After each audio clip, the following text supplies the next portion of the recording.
Cruzada do novo mandamento de Jesus no lar. Igreja familiar número 1 da religião de Deus, religião do amor universal, religião do terceiro milênio, religião do Pai, do Filho e do Espírito Santo. Estamos reunidos aqui, vocês me honrando com a sua presença em minha casa. Eu não darei partida aos comentários. Eu frisei várias vezes uma ou duas palavras, principalmente uma que Jesus repete várias vezes, referentemente a Ele e com referência ao Pai Celestial, tendo em vista a nossa tarefa no mundo. Você, Luciano Duarte Pereira, percebeu? O que ele diz que ocorrerá? Ele usar um verbo aqui, mas de cara já ia dar uma dica muito forte. Esse capítulo 15 do Evangelho é um dos capítulos que eu mais gosto da Bíblia Sagrada. Agora, algumas coisas eu acho extraordinárias, não sei se uma delas é do que o senhor refere. Primeiro, nada podereis fazer sem mim, quer dizer, eu sou a árvore, vós sois os ramos, nada podereis fazer sem mim. Segundo, uma coisa que é das mais emocionantes, já não vos chamo servos, porque o servo não sabe o que faz o seu senhor, vocês chamado amigos. Isso é uma coisa extraordinária, e isso me faz lembrar uma circular que o senhor fez há muitos anos. Eu lembro dela, isso na década de 90 ainda. O Paulo Duarte está fazendo um sinal, vamos lá?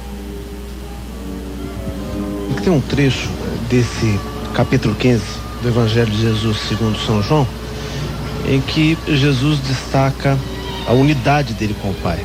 Ele fala que eu e o Pai somos um. E na sequência ele vai dizendo o porquê disso e deixa, acho que muito claro, que nós, na medida que cumprirmos o mandamento novo dele, que é amai-vos uns aos outros como eu vos amei, que dessa forma seremos reconhecidos como discípulos dele, se pudermos dar a nossa vida pelos nossos amigos, a gente será também com o Cristo um. Então, consequentemente, poderemos ser um com Deus na medida que a gente seguir as ordens do Cristo e o mandamento novo dele. Pois não, Luciano? Existem mais algumas coisas nesse capítulo que são mais emocionantes, mas a mais importante eu gostaria de falar no final. Jesus volta a falar, como já tinha falado no capítulo 13, do novo mandamento de Jesus, do amar-vos uns aos outros, né? Ele deixa a lei clara, que os discípulos devem se amar uns aos outros como Jesus vos amou. E logo depois de ter chamado de amigo e dito uma coisa que é fundamental, que deve reger a vida de todo cristão do novo mandamento, todo legionário da boa vontade de Deus, que é o fato de que não é o discípulo maior que o mestre, nem o servo maior que o seu senhor. Isso é uma coisa extraordinária, porque isso é a verdadeira humildade. Quer dizer, é saber quem é quem. O servidor do Cristo tem que seguir os ensinamentos do Cristo, porque o mestre é Jesus. E Jesus aí fala, e eu acho que para nós, legionários da boa vontade de Deus, estamos no novo mandamento, tem uma das profecias que se cumpre nesse momento da humanidade. Jesus disse que mandaria o Espírito da verdade, que daria continuidade aos seus ensinamentos e que revelaria as coisas que Jesus não podia revelar naquele momento. Ele disse, se vocês vão sofrer, eu já sofri antes. Se por um acaso o mundo vier a falar mal de vocês ou vier a perseguir vocês, já me perseguiu. Tanto que eu vou ser crucificado. Assim foi na Santa Ceia. Ele foi crucificado logo depois. Então, essa parte do Evangelho é a mais bela de toda a Bíblia Sagrada e trata justamente do momento exato que nós estamos vivendo agora. Então esse é um momento de muita emoção para nós, e essa passagem do Evangelho que o senhor está lendo no dia de hoje tem um significado importante demais. Então eu acho que, sem dúvida nenhuma, esse capítulo 15, se não é o mais importante, está entre os 6 capítulos mais importantes da Bíblia Sagrada. Tem ensinamento demais daí para ficar falando horas sobre ele, mas eu gostaria de destacar entre todos eles isso, o final do capítulo, que o anúncio de Jesus do Paráclito, do Espírito da Verdade, que viria revelar os ensinamentos que Jesus não podia àquela altura, porque a humanidade não estava preparada naquele momento para receber os ensinamentos que eu trouxe. Por isso a emoção de ouvir essa pregação e de poder falar desse capítulo. Sim. Todos acertaram, focalizando pontos tão importantes da passagem de Jesus aqui pela terra, nesse capítulo 15 extraordinário, do evangelho iniciático, que é o evangelho segundo João, porque existem também as versões de Mateus, Marcos e Lucas, mas há um ponto aqui que é importantíssimo. Ele é importante até para a sociedade. Tudo que foi dito é importante para a sociedade, porque Jesus no evangelho traz para nós as leis morais segundo a conceituação celeste. Então tudo que quiser ter uma vivência de paz deve procurar inspiração aqui, como também muitos livros extraordinários de todas as crenças do mundo, porque toda a humanidade é filha de Deus. Se Deus abandona a ignorância, uma parte dela, não é pai, é carrasco. E ele não é carrasco, é pai. Pois não, Gilberto Bertolin? Eu queria destacar nesse trecho do Evangelho de Jesus, segundo São João, capítulo 15, como já foi dito, é muito importante. Nós fazemos aqui a imagem, de uma videira e os ramos. E quando se corta um ramo da videira, o ramo seca. Se nós realmente nos desligarmos dos ensinamentos de Jesus, nós secamos. Mas um trecho que me chamou muita atenção é que ele disse: se nós não conhecêssemos as leis, nós não teríamos pecado. Mas, após conhecer essas leis, o funcionamento dessas leis, e principalmente a lei maior, que é a lei do amor, aí então, se nós contrariarmos essas leis, nós estaremos caindo em pecado, caindo em tentação. Então a importância do trabalho da Legião da Boa Vontade, da Religião de Deus, da Fundação José de Paiva Neto, realmente é nos alertar, nos ensinar, porque cada igreja da Religião de Deus é uma escola de iniciação espiritual de portas abertas, onde nós aprendemos que as leis que regem o planeta são tão importantes, e toda vez que nós contrariarmos essas leis, nós seremos punidos por elas. E esse trecho fala que se nós não conhecêssemos o funcionamento das leis, nós não teríamos pecado. Mas a partir de que nós conhecemos esse funcionamento, como é que o planeta foi criado e tudo que nele existe, e nós contrariamos, nós estamos caindo em erro, em pecado. E é o que a religião de Deus mais deseja, que ninguém caia nesse erro, nesse pecado, mas seja um vitorioso com Jesus. Presidente Paiva, Luciano Duarte. Uma outra coisa que eu gostaria de destacar também, do capítulo 15 do Evangelho, é a passagem onde Jesus fala que não fosse vós que me escolhestes, mas eu que vos escolhi a vós, e vos designeis para irdes e produzirdes fruto.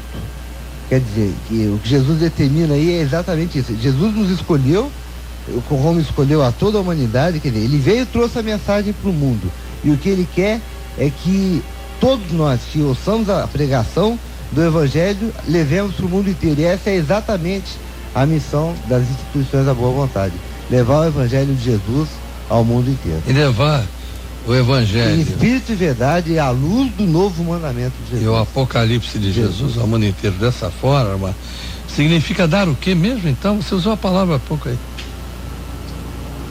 Dar frutos. É isso aqui que é a palavra mágica de todo esse capítulo 15. Fruto.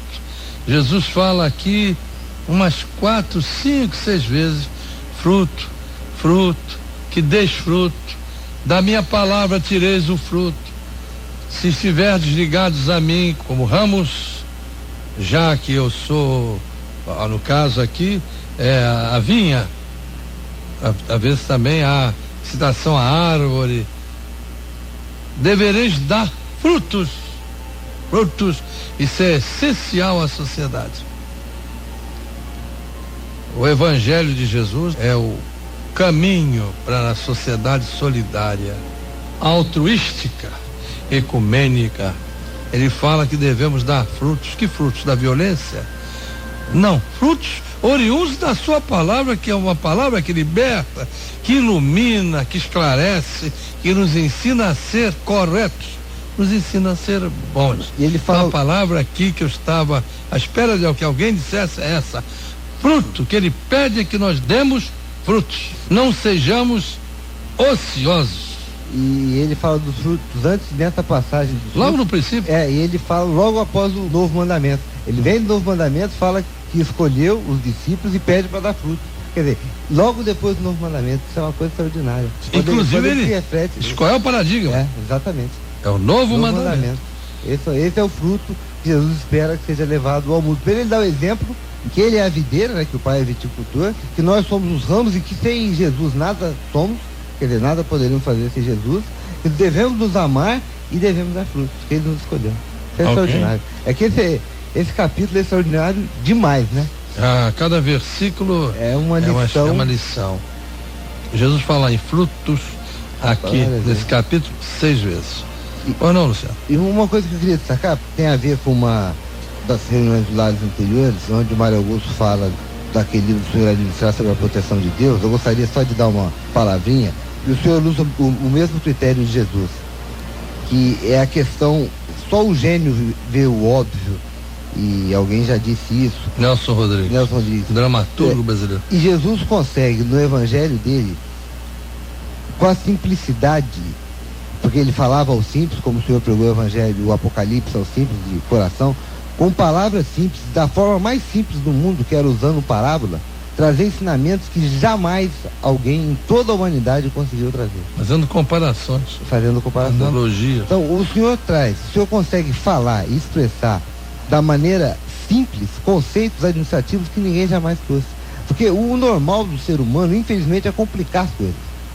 E o senhor consegue simplificar e fazer tudo dar certo. Basta ver o resultado das instituições da boa vontade. Basta ver como é que o senhor consegue um negócio aparentemente impossível de se fazer, que é o ecumenismo. O senhor consegue não só pregar ele, mas exemplificar. Isso é uma coisa extraordinária. E isso resulta no processo administrativo do senhor. Quer dizer, como resulta em tudo que o senhor faz. Essa simplicidade, a maneira como o senhor consegue simplificar as coisas, que é um fato notável. Porque a gente tem aquele negócio que o senhor fala, em vez de dar uma volta para a esquerda, as pessoas têm que dar duas para a direita. Não, dá só uma para a esquerda que resolve. Você sempre cita isso no dia a dia, ensinando as coisas para a gente. Está dizendo aqui o Vanderlei que o CD A Face de Deus é o Amor, da Som Puro, da Fundação José de Paiva Neto, possui a faixa 6ª, que traz a melodia Eu Vos Escolhi, com música minha, e que canta exatamente essa passagem do Evangelho de Jesus segundo João. Dá para colocar aí? Sim. Vamos então ouvir.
O Luciano Duarte estava falando da emoção, que houve um momento que ele parou aqui, mas é que a emoção foi muito grande, não é isso que você estava falando, Luciano? Exatamente isso. Essa passagem do Evangelho e a maneira que o senhor pregou foi emocionante demais. Então, só de lembrar a ambiência que ficou, e todo mundo percebeu isso pelas ondas do rádio, não tem como.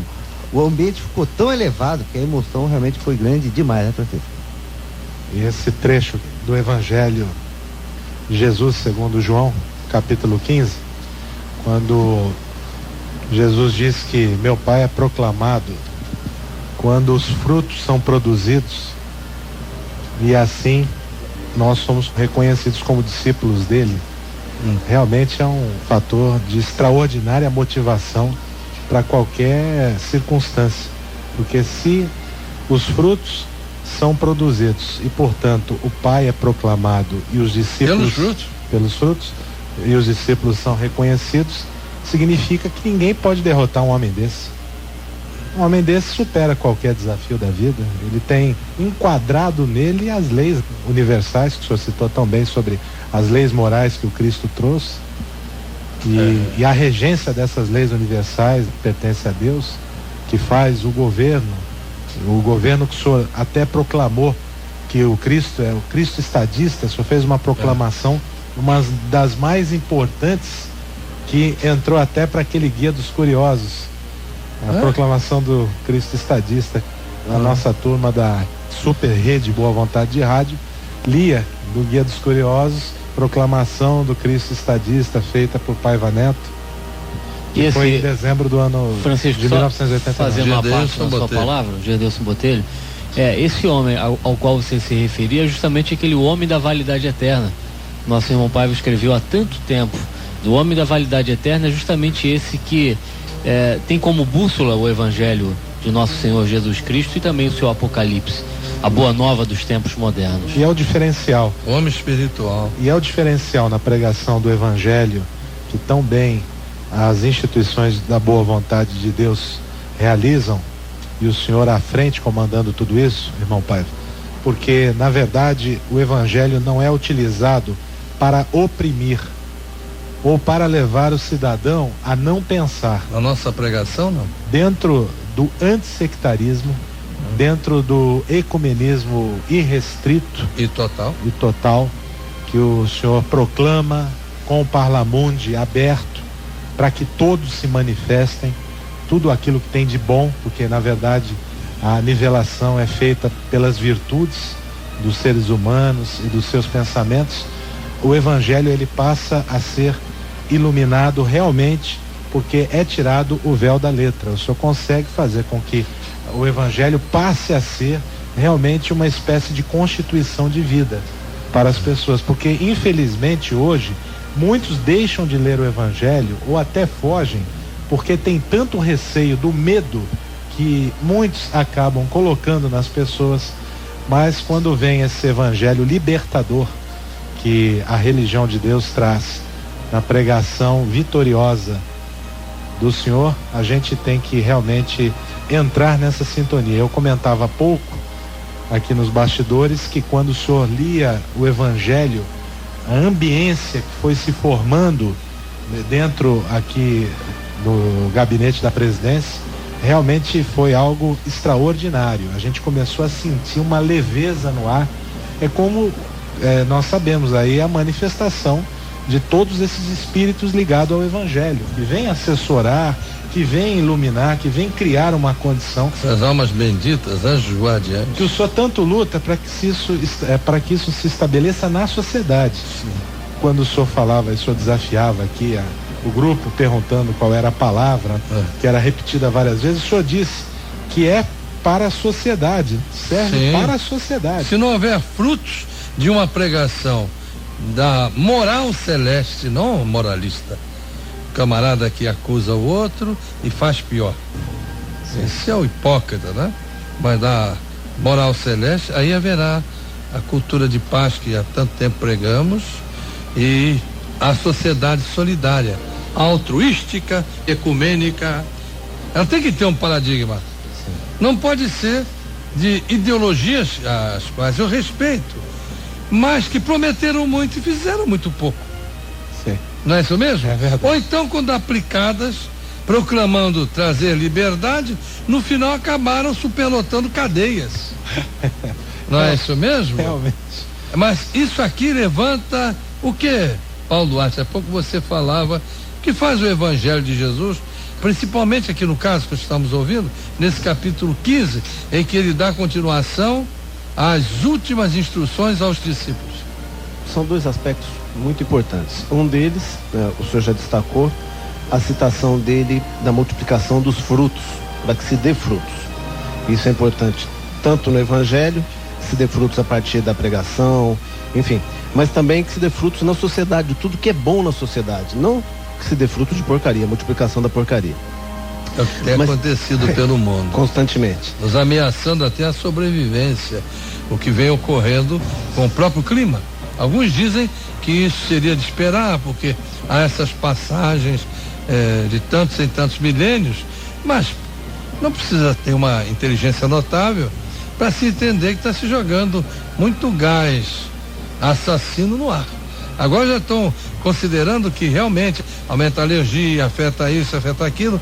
Há um grupo que diz sim, outro que diz não, mas os que dizem que afeta, que está crescendo, porque por trás de tudo isso há um grande jogo de ganância e coisas estabelecidas que não querem ceder, mesmo que matando a humanidade toda, inclusive eles.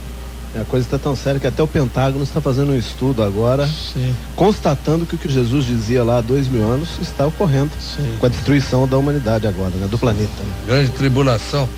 Por isso que eu acho que essa proclamação do Cristo estadista é uma das mais importantes fases do planeta, da humanidade, que o senhor fez em 89.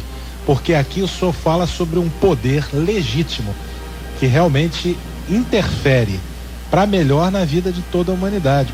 Então, quando o senhor vem com Cristo estadista, o senhor está rompendo o paradigma desse poder do mundo.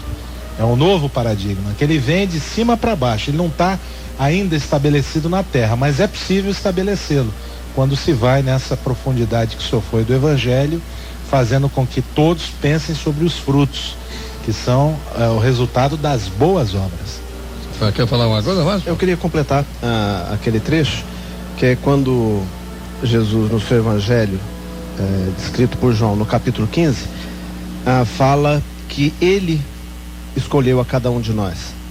Se nós pegarmos esse versículo, ele pode ser utilizado, quando compreendido por todos, como um importante fator motivacional que eleva a autoestima de todo mundo.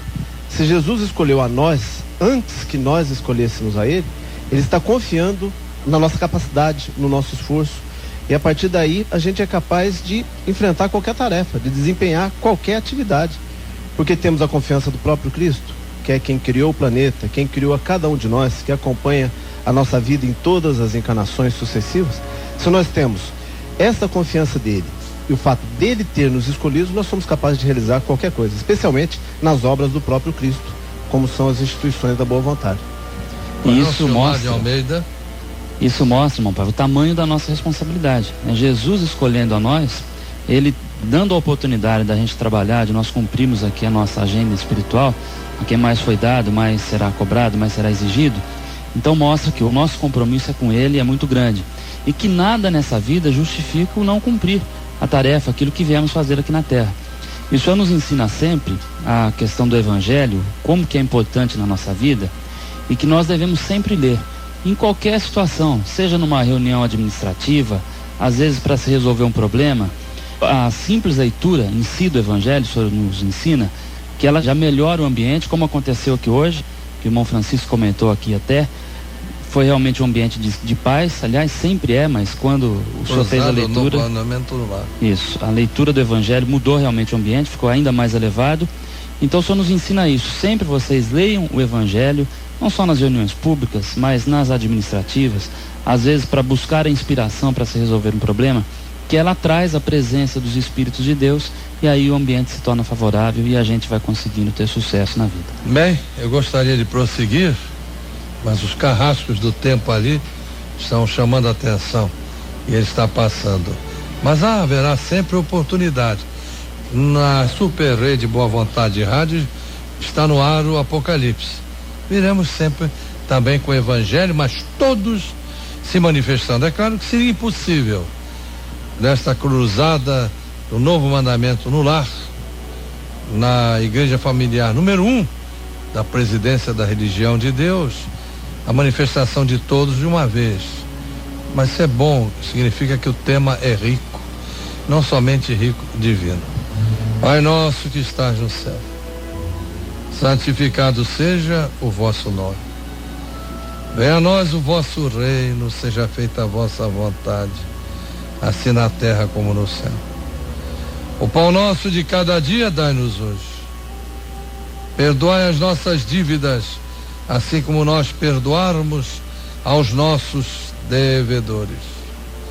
E não nos deixeis cair em tentação, mas livrai-nos do mal, porque vosso é o reino e o poder e a glória para sempre. Amém. Ó Jesus, cuja misericórdia nos sustenta. A ti entregamos o nosso destino há tanto tempo e de nada nos temos que queixar. Permanecemos sob a tua bandeira, a bandeira da boa vontade, na qual se pode ler: por um Brasil melhor e por uma humanidade mais feliz. E sabemos que o ecumenismo irrestrito, que não se mata por causa de diferença religiosa, ideológica, política, filosófica, mas que junta as mãos para levantar os caídos, não somente nas sarjetas das ruas, mas nos tugúrios do pensamento desgovernado. E que o ecumenismo total, que derruba as barreiras entre este mundo e outro mundo, fazendo com que sejamos uma única humanidade. Pois está no Apocalipse que ao toque da 7ª trombeta, o reino dos homens se tornará de Deus e do seu Cristo. Todo esse esforço é para que haja paz na terra.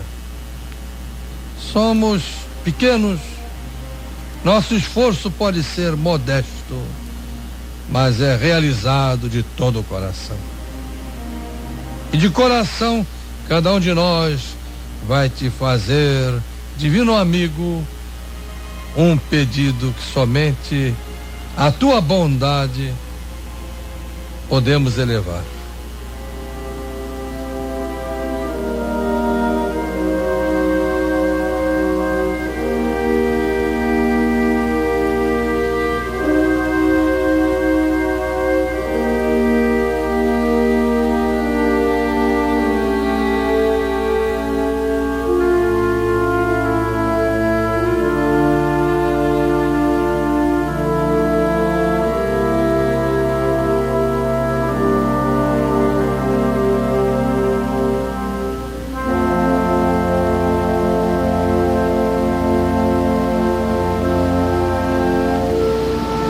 Gratos, Senhor, gratos, divino condutor de nossas vidas. Gratos, que a tua paz permaneça agora e sempre em todos os corações. E que a humanidade aprenda que a criatura não pode ficar afastada do seu divino Criador, para que não se perca a criatura nas florestas da escuridão, sem uma luz própria, cujo combustível é inextinguível. E com a saudação dos anjos que te anunciaram aos pastores do campo, dizemos juntos: glória a Deus nas alturas, paz na terra aos homens e às mulheres, aos jovens e às crianças e aos espíritos espíritos da boa vontade de Deus.